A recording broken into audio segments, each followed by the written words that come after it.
Assalamualaikum warahmatullahi wabarakatuh. Bismillahirrahmanirrahim. Alhamdulillahirabbil alamin.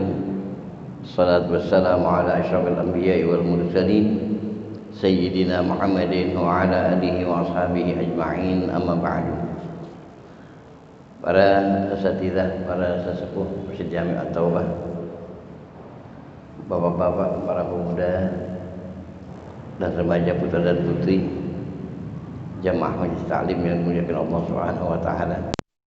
Alhamdulillah, dengan izin Allah malam ini kita sama-sama dapat kembali hadir taklim kita. Dan insyaallah kita lanjutkan kitab Riyadhus Shalihin.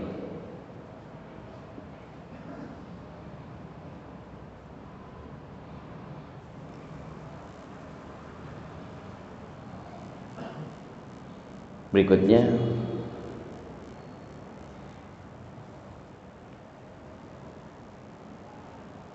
bab sifati tulul qamis,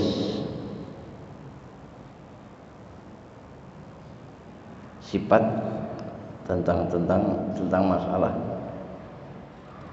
berapa panjangnya kain yang kita pakai, panjangnya celana yang kita pakai, termasuk gamis yang kita pakai.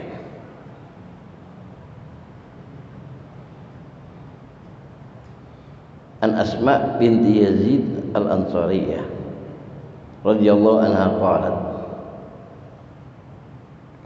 kana kamu qabisi Rasulillah sallallahu alaihi wasallam ila ruskhi, rawahu Abu Daud wa Tirmidzi wa qala hadis hasan. Yang pertama, tangan. Ini tangan baju.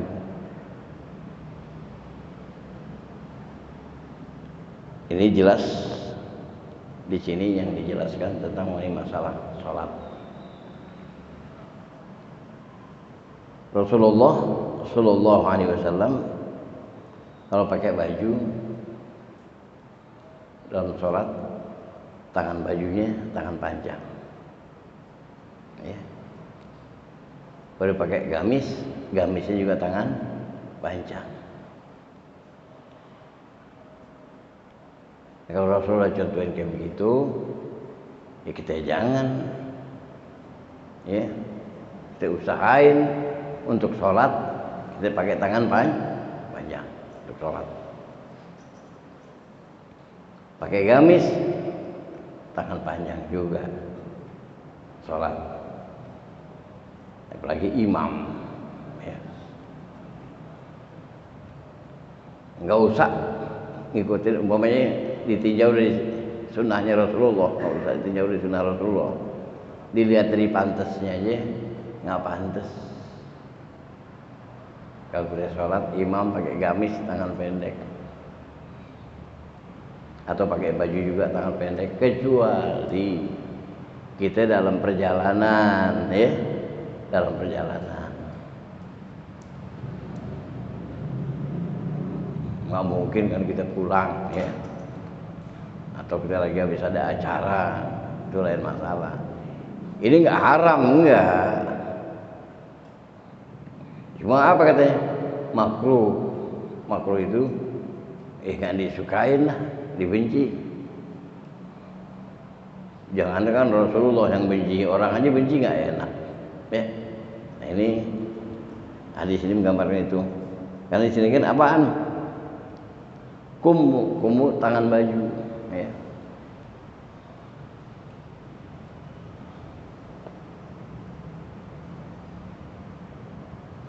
Wa 'an Ibnu Umar radhiyallahu anhuma anna an-nabiy sallallahu alaihi wasallam qala man jarra thawbahu khuyala lam yanzurillahu ilaihi yaumal qiyamah.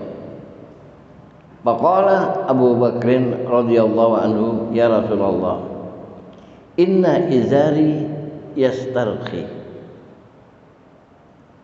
ila an ata'ahadahu Faqala lahu Rasulullah sallallahu alaihi wasallam, innaka lasta mimman yaf'alhu khuyala. Rawahul Bukhari wa rawa Muslim ba'dhu.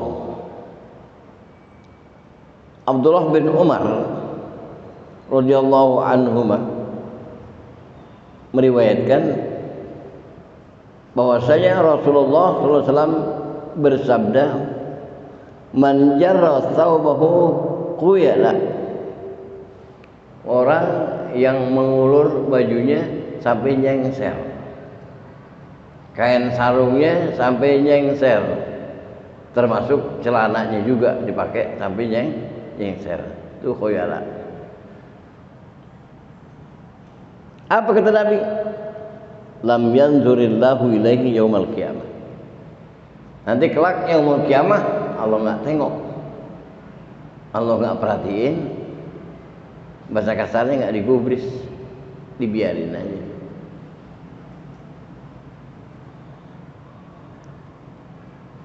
Kemudian Abu Bakar bertanya kepada baginda Rasul, wahai Rasulullah, sesungguhnya kain sarungku ataupun gamisku yastarhiya illa an ata'ahadahu. Sekali Abu Bakar pakai gamis agak panjang ke bawah, ya. Tapi saat itu Abu Bakar belum mengerti tentang hal yang seperti itu. Rasulullah nggak suka. Makanya Nabi katakan kepada Abu Bakar, innaka lasta mimman yaf'aluhu khuyala. Sungguh engkau tidak termasuk orang yang memakai baju atau gamis atau celana panjang yang nyecer. Yang dimaksud yang nyecer kayak begini dari kesombongan, paham tuh? Nyeret banget. Yang disuruh tuh yang nyecer perempuan. Orang laki abdolnya di atas mata kaki. Andai kata pas-pasan mata kaki masih dimaklumin. Ini yang kalau di jalan nyeret, ya. Itu dari kesombongan. Makanya Allah nggak mau liatin orang yang model kayak begitu kalau pakai pakaian atau pakai celana. Wa an Abi Hurairah radhiyallahu anhu anna Rasulullah sallallahu alaihi wasallam qala la yanzurullahu yaumal qiyamati ila man jarra izarhu batara. Allah tidak menoleh kepada hambanya nanti di hari kiamat bagi yang di dunia dipakai pakaian mulai dari kain sarung, gamis dan celana panjang nyengser batara sengaja, nggak ada risih sama dia. Ini akhlak yang Nabi contohkan kepada kita sebagai umatnya.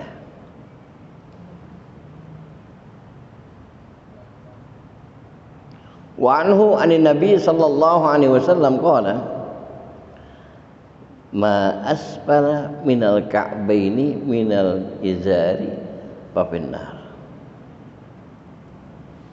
Orang yang pakai celana, pakai kain sarung melewati mata kakinya sampai nyeret, itu tempatnya di neraka kata Nabi. Kecuali bagi yang belum tahu. Yang udah tahu ya diangkat di atas mata kaki.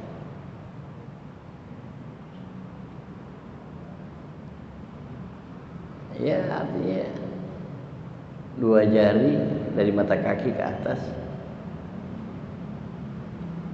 atau agak tinggian bagus. Cuma karena orang yang belum paham, yang nggak ngerti, dipakai celana tinggi banget, disuruh pakai celananya. Celana pakai dong, gantung aja, gantung. Itu tengah ngeledek, gitu. disuruh pakai celananya, jangan gantung aja. Mengapa? Celananya gelantung.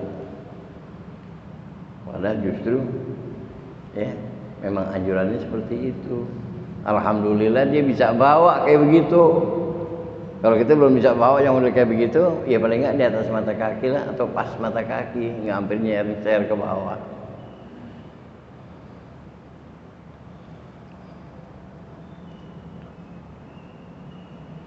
Wa an Abi Dzar radhiyallahu anhu anin Nabi sallallahu alaihi wasallam qala salasatun la yukallimuhumullahu yaumal qiyamah wa la yanzuru ilaihim wa la yuzakkihim wa lahum adzabun alim.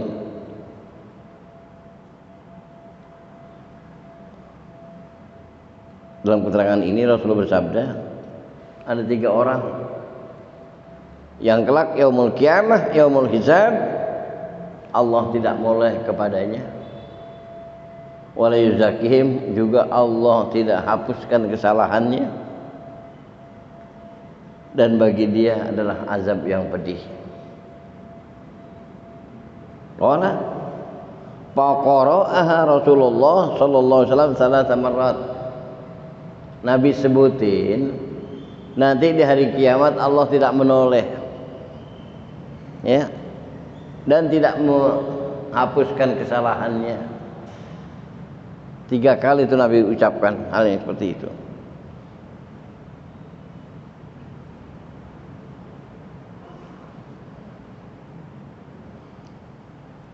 Qala Abu Dzar khabu wa khasiru man hum ya Rasulullah.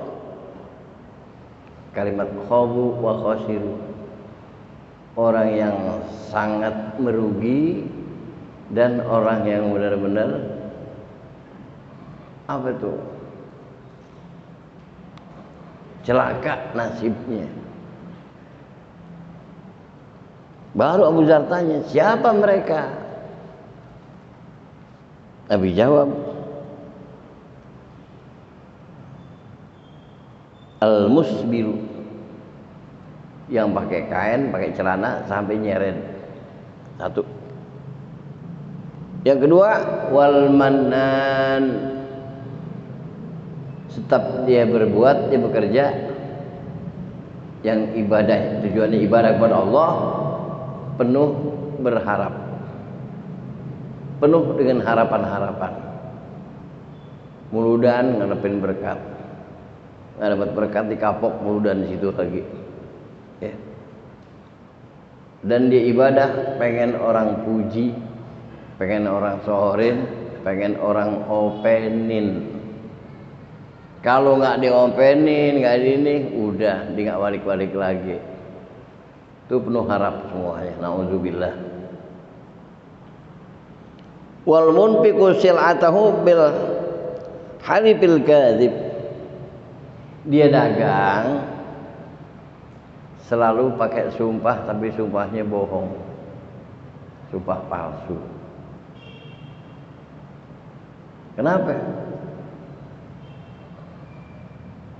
Dia dagang dah, taruhnya di jaga toko, dagang baju.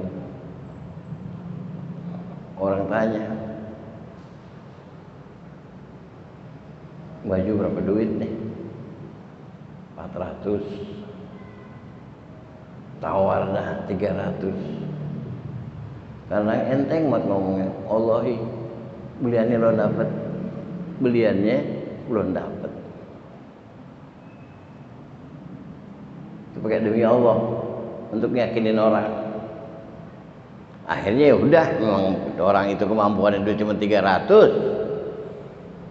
Di jalan jadi panggil lagi sini 3,5. Jalan jauh panggil lagi sini, biarin dah nggak ada untungnya, bakal penglaris.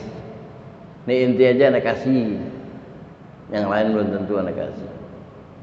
Kira-kira benar apa kagak tuh? Mana ada orang dagang nggak ada untungnya? Andai kata benar dia dapat untung tipis, itu untungnya haram. Nauzubillah. Dengan sebab apa tadi? Pakai sumpah untuk meyakini konsumen. Tidak kata wallahi, kata demi Allah. Yang jelas kita dagang tuh dilarang ngasih tahu beliannya.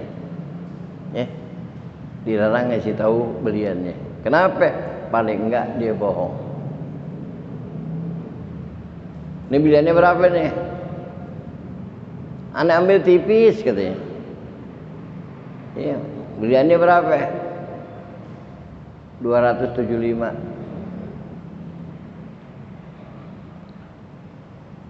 Makanya Anda jualin Rinda 300. Untungnya tipis, bakal penglaris. Boleh. Haram. Dan kita pun yang beli nggak punya hak untuk nanya berapa sih beliannya ente.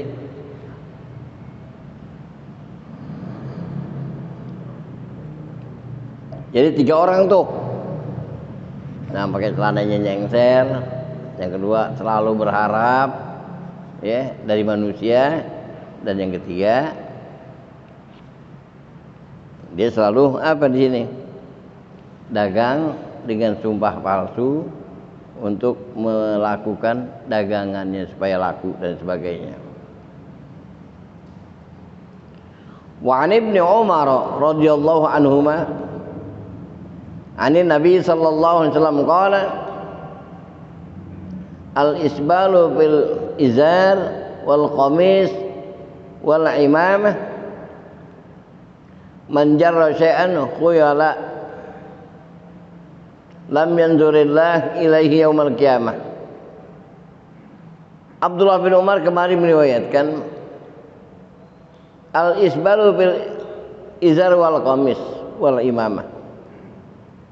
Orang yang pakai baju, pakai celana sampai nyeret ataupun komis. Begitu juga imamah. Ada yang pakai sorban tuh, belakangnya hampir nyeret banget, panjang.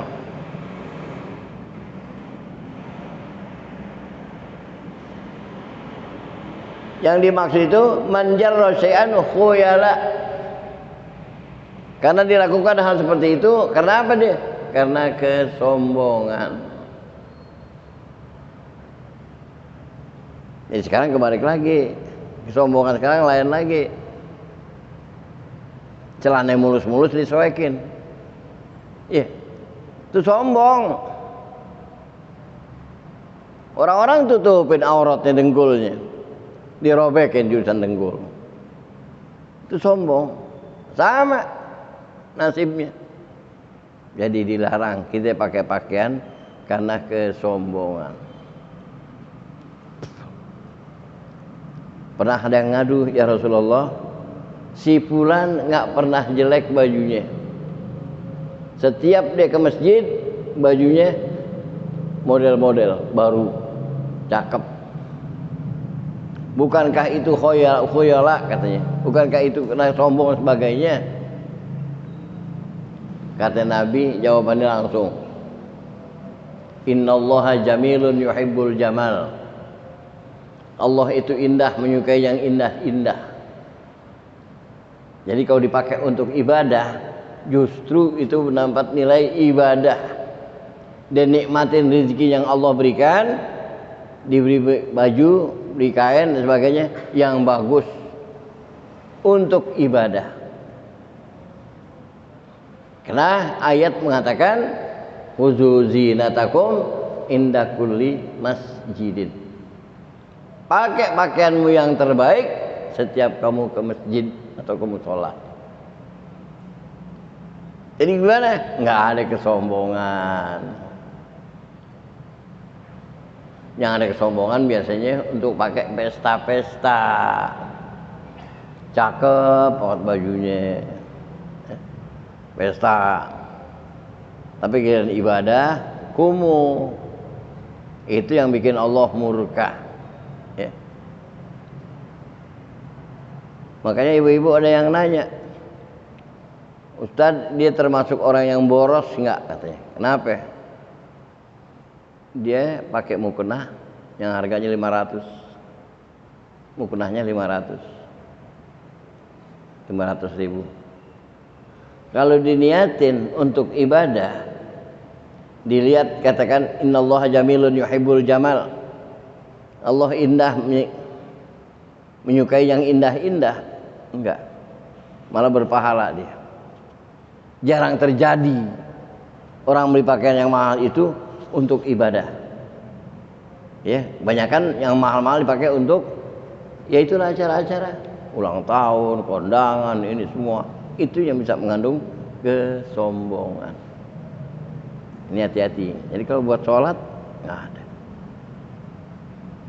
Karena memang disuruh. Quran juga merintahkan tuh huzul zinatakum inda kulli masjidin. Tapi sekarang kita lihat orang perempuan aja tuh ibu-ibu mukenahnya udah jarang yang kumuh. Dulu hampir bulukan ubun-ubun di sini. Janggutnya dangkal bekas peniti. Bekas kena bedak.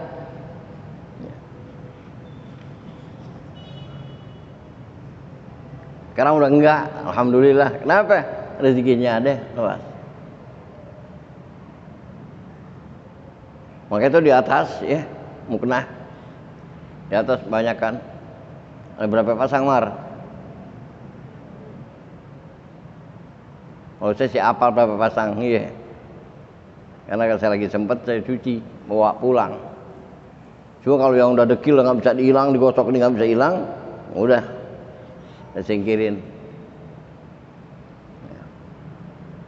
Cuma harus dikontrol juga di atas. Kalau ini nggak usah nyuci sendiri lah, bawa ke apa?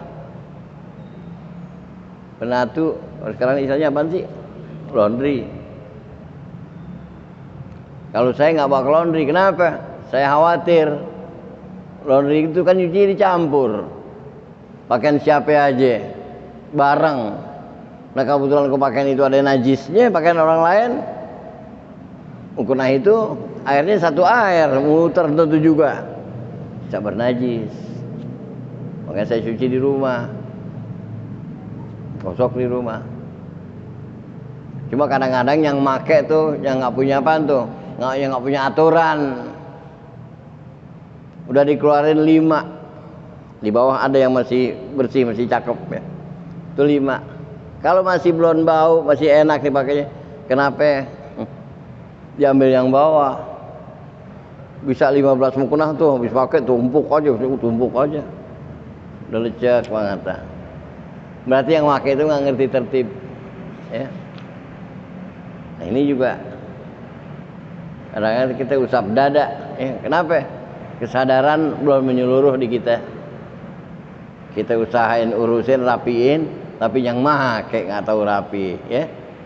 Ya lagi kalau habis pakai lipetin lagi kenapa gitu? Taruh lagi situ cakep. Enggak. Di rumahnya aja kan ibunya gebuk kali. Habis pakai mukena gulung-gulung masukinnya ke lemarinya. Ini yang dikatakan innallaha jamilun yuhibbul jamal. Yang indah. Harus yang indah-indah.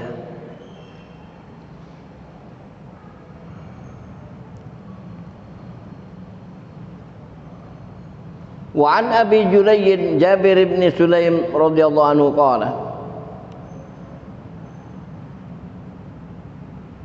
Ra'aitu rajulan yasdurun nasu an ra'ihi la yaqulu syai'an illa sadaru anhu. Qultu man hadha?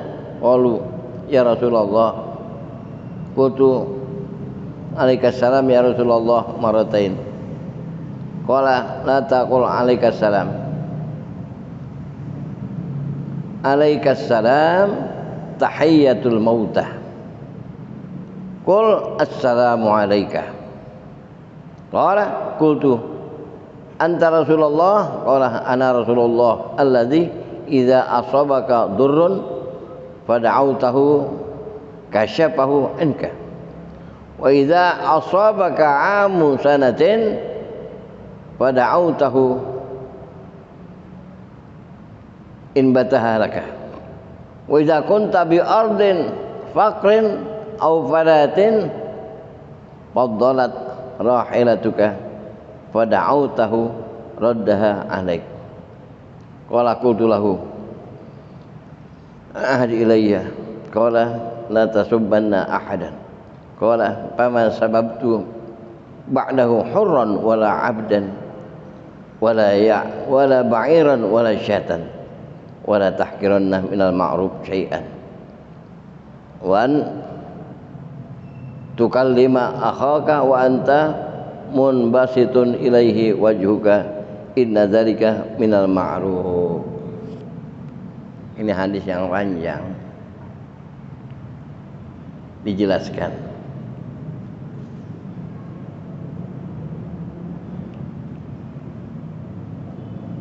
Orang ini waktu nanya, itu siapa? Jawab Rasulullah. Dikatakan, alaikassalam ya Rasulullah marratain.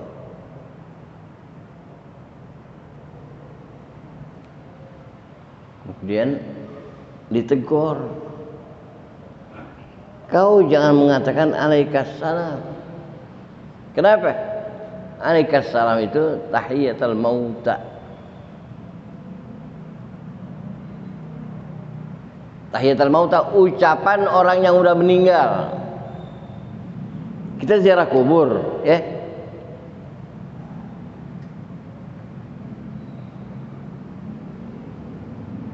Kita ngucapin assalamualaikum ya ahlal kubur antum lana salafun wa nahnu lakum tab'un wa inna insyaallah bikum lahikun. Itu doa kita kalau masuk ke kuburan. Orang kubur jawab alaikassalam. Makanya kita pada orang itu jangan nyebutin alaikassalam. Kalau alaikum boleh.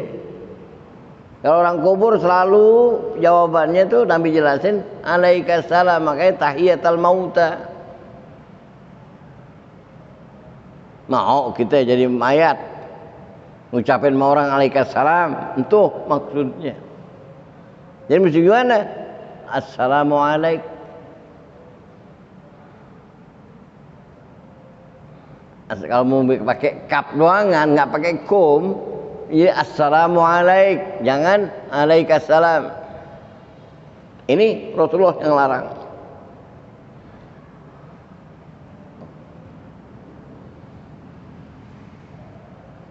Berikutnya, wala tahqiranna minal ma'rufi syai'an. Jangan sekali-kali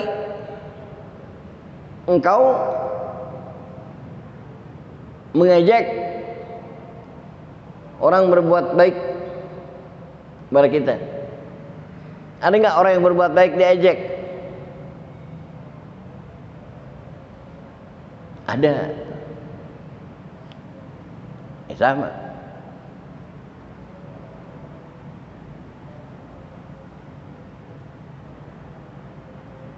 Orang bagi kita es, ya. Es apaan? Es doger.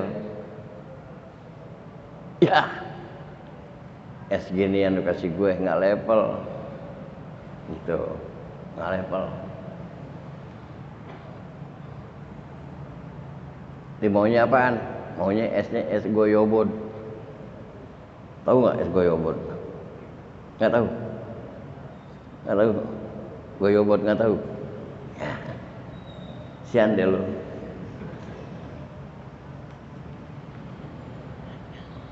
Es campur buah ini semua itu namanya goyobot. Iya. Jadi dicela. Es doger kasih gue nggak level. Tuh mau doyan. Kan lagi-lagi saya ulangi, orang kan cuma perantara, yang nentuin Allah. Kenapa harus kita ngomong sama dia? Allah yang kesinggung. Itu.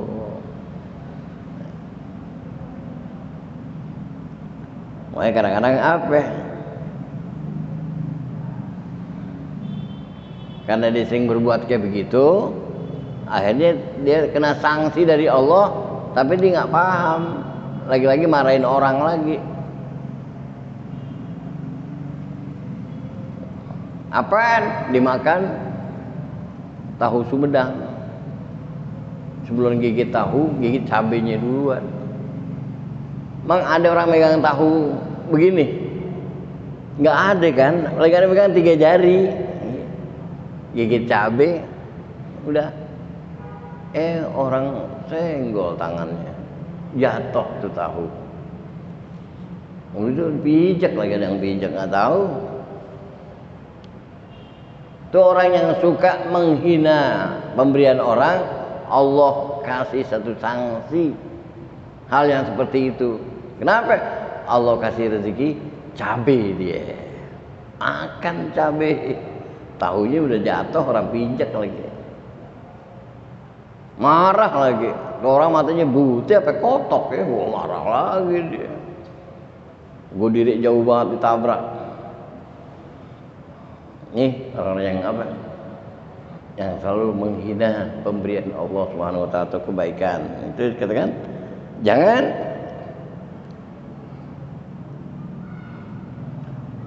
Wa an tukallima akhaka wa anta munbasitun ilaihi wajhuka. Jangan juga ngajak ngomong kepada saudara kamu atau orang lain sambil ngomong sambil cemberut, mukanya nggak enak dilihat. Itu yang belum pernah dilakukan oleh Rasulullah Sallallahu Alaihi Wasallam.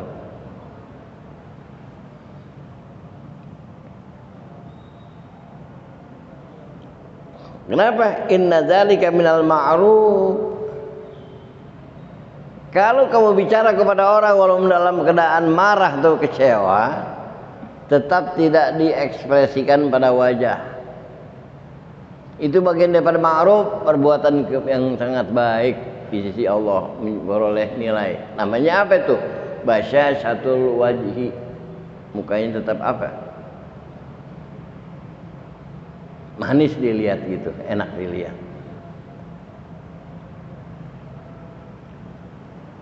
Makanya kepala negara di dunia yang kapan aja mesem, Presiden Syria Hafiz Assad,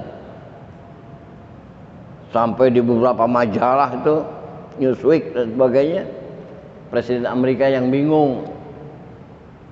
Dia bingung dengan senyumannya Hafiz Assad, Presiden Syria. Mengapa? Senyum setuju apa nggak setuju, kan begitu. Diajak ngomong senyum, perang-perang aja jalan terus.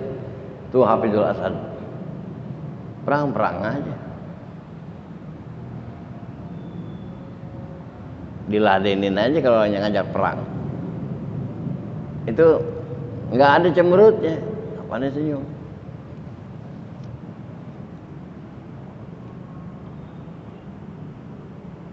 Ada yang mau nanya? Silakan.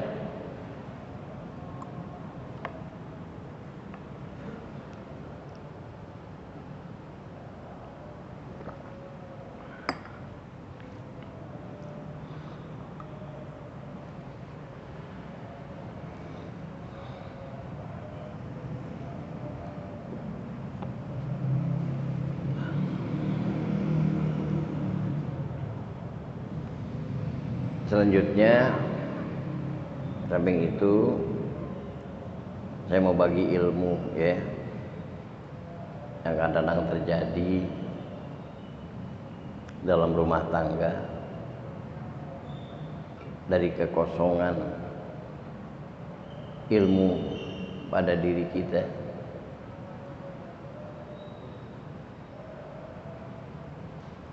Ada yang nanya sama saya, nih hati-hati nih ya yang berkeluarga. Dia nanya sama saya, lu jangan keluar, jangan kemana-mana ya, jangan keluar, jangan kemana-mana. Dipesanin sama bininya begitu. Kalau lu keluar juga berarti lu udah bukan bini gue. Paham tuh? berarti lo udah bukan bini gue. Nah, terus bini keluar dari ucapan dia tadi, kira-kira terus pas bini pulang masih bininya bukan?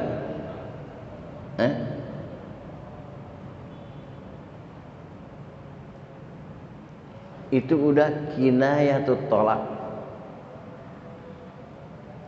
bahasa sindiran tolak. Karena Rasulullah pernah mengatakan ilhaqi bi ahlik, pulang ke rumah orang tuamu, itu udah talak, nggak main-main. Satu. Terus yang kedua, kalau pakai sumpah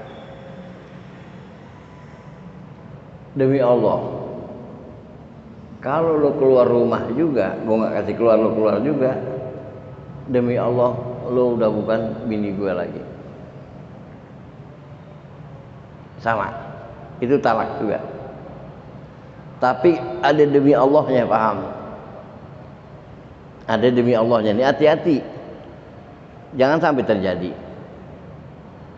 Kalau ada demi Allahnya,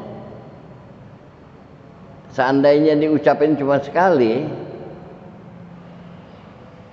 lo jangan keluar rumah. Kalau keluar rumah, demi Allah, lo bukan bini gue lagi. Berarti itu sudah talak. Talak berapa? Talak satu. Tapi karena ada demi Allahnya, kalau talak satu masih bisa rujuk nggak? Bisa balik? Bisa. Selama dia masih masa iddah. Masih masa iddah. Berapa? Ya kalau dia masih haid 3 kali suci. Kalau yang udah monopos 3 bulan. Masih bisa balik sebelum 3 bulan, itu hanya rujuk saja. Karena dengan adanya sumpah tadi, dia belum bisa rujuk kepada suaminya, kepada istrinya sebelum dia membayar kafarat. Kafaratnya apa? Puasa 3 hari. Nggak lama, cuman 3 hari. Bayar kafaratnya 3 hari. Selesai bayar kafaratnya, baru dia boleh rujuk dan boleh dia gauli istrinya. Talaknya tetap sudah hilang satu. Paham ya?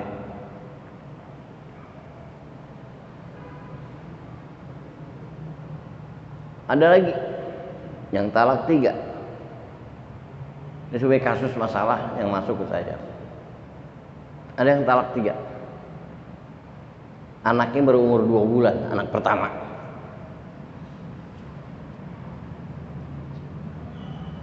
Apa kepada istrinya dia ngomong? Kamu saya ceraikan. Katakanlah tanggal 10 jam 7 pagi. Kamu saya ceraikan. Masih tanggal 10 jam 12, istrinya masih ada di rumah, lagi ngeberesin pakaian. Jalan senggol bentok. Ngapain nyenggol-nyenggol? Lu gua udah ceraiin. Masanya masa iddah ya. 2. Kalau menceraikan di masa iddah tetap jatuh talak. Asar dia mau pamit nih bininya, mau pulang sama orang tuanya, udah siap ini mau pamit. Udah jalan, gua udah ceraiin lo gitu. Udah jalan, gua udah ceraiin. 3.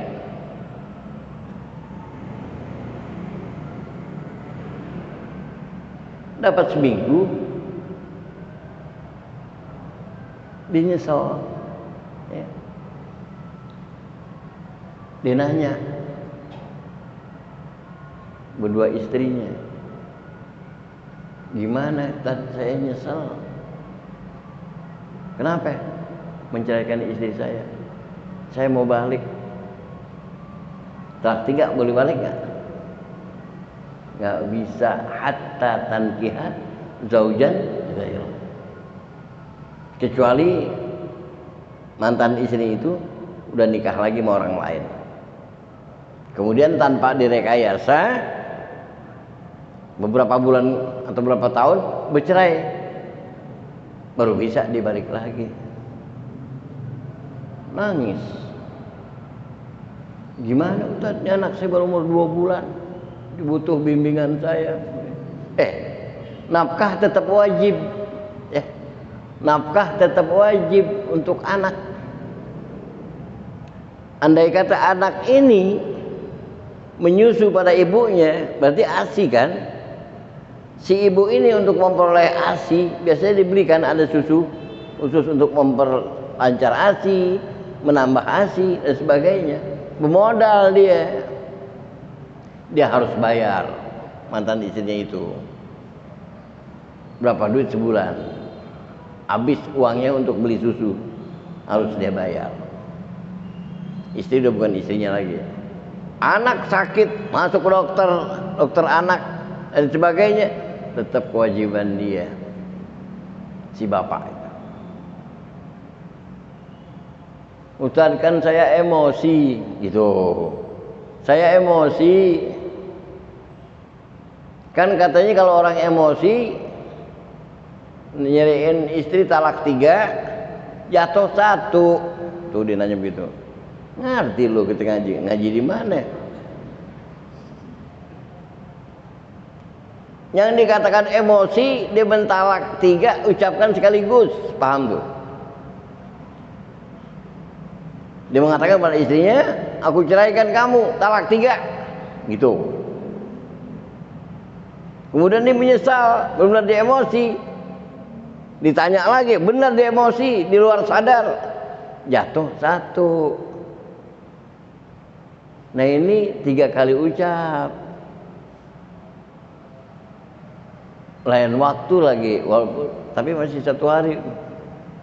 Andai kata seminggu 3 kali ucap, sebulan 3 kali ucap, 2 bulan 3 kali ucap, tetap di masa iddah jatuh talak 3. Makanya ribut, salah paham sama istri dan sebagainya, jangan apa tuh, jangan gampang-gampang kita mengeluarkan kalimat talak atau cerai. Kan ada tahapan, Rasulullah kasih tahu tahapannya. Nggak bisa dididik, jangan temenin tidur, ya. Pertama nasihatin dulu, nggak mempan dinasihatin, jangan temenin tidur. Nggak mempan juga, Nabi suruh pukul, bukan pukul muka, dari pantat ke bawah, pakai sapu. Ghair mubarrah, yang tidak melukai.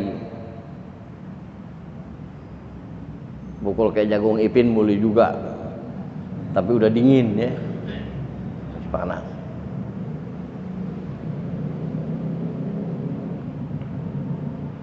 Nah ini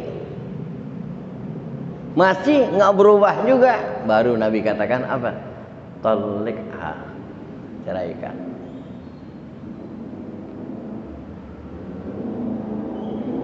Aturannya Quran yang atur, at-talaqu marratani fa imsakum bima'rufin. Talak itu sampai 2 kali. Talak 1, talak 2. Udah, hati-hati. Tinggal 1 genting itu. Kalau tinggal 1 dicarikan lagi, talak 3, habis cerita udah. Ya.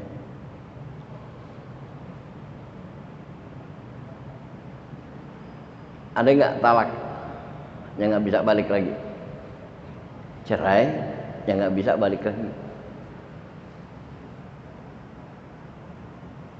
Bukan dengan sebab murtad, enggak.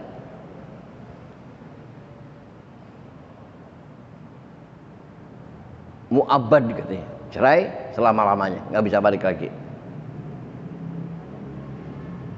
Kalau apa? Kalau istri selingkuh, kemudian suaminya nemuin,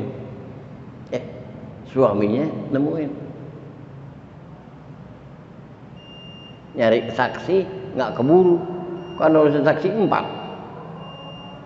Tapi karena yang ngelihat suami, ditanya saksinya nggak ada, suaminya harus diapain? Dicambuk.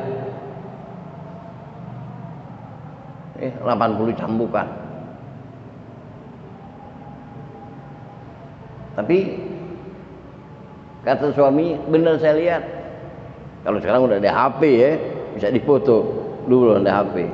Benar-benar saya lihat. Benar kamu lihat ya, berani bersaksi. Sumpah. Siap. Sumpah namanya li'an. 4 kali demi Allah dia lihat, demi Allah dia lihat, demi Allah dia lihat, demi Allah dia lihat. Yang kelima, demi Allah, kalau omongan dia bohong, dia siap mendapat azab dari Allah. Tuh, kalau suami udah berani sumpah kayak begitu, istrinya yang dihukum. Atau istrinya membela, menyatakan tidak, sumpah lagi, demi Allah omongan dia bohong, demi Allah omongan suaminya bohong 4 kali. Yang kelima, demi Allah kalau omongan dia benar, dia siap menerima hukuman Allah. Berarti kan dua-duanya udah dilian. Makanya setelah itu dua-duanya dipisahkan, cerai mutlak, nggak bisa balik lagi sampai mati. Kenapa? Karena dua-duanya sudah sumpah li'an, udah siap Allah kutuk. Itu nggak main-main ya. Ini ilmu, karena sekarang kondisi sekarang, kondisi ekonomi dan lain sebagainya, kadang-kadang manusia ini khilaf ngomong urusan rumah tangga sampai mengeluarkan kalimat cerai. Jaga, hati-hati ya, seperti itu. Kecuali kalau memang si istri benar-benar salah dan nggak mau menerima kesalahannya. Itu setelah kita didik 3 tahapan menurut perintah Rasulullah, barulah kita ceraikan. Ya, itu atas perintah Nabi. Jelas tuh ya? Ya. Zaki jangan pikirin dulu belum. Ya. Kawin belum mikirin cerai. Sudah sampai di situ. Insyaallah nanti kita lanjutkan. Allahu a'lam. Ada pengumuman nggak? Nggak ada pengumuman.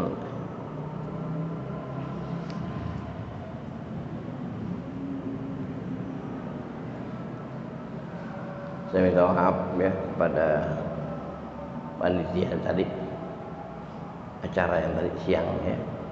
Saya nggak bisa hadir karena memang dari awal sudah saya kasih tahu. Kebetulan hari ini acara saya padat ya. Sampai kapan tadi? Sampai asar.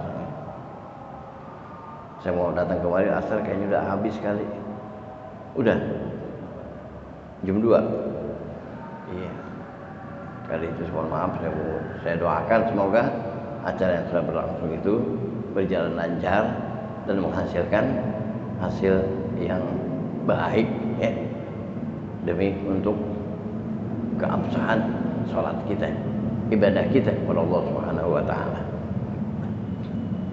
Bismillahirrahmanirrahim. Alhamdulillahirabbil alamin. Allahumma shalli wa sallim ala sayyidina Muhammad wa ala ali sayyidina Muhammad.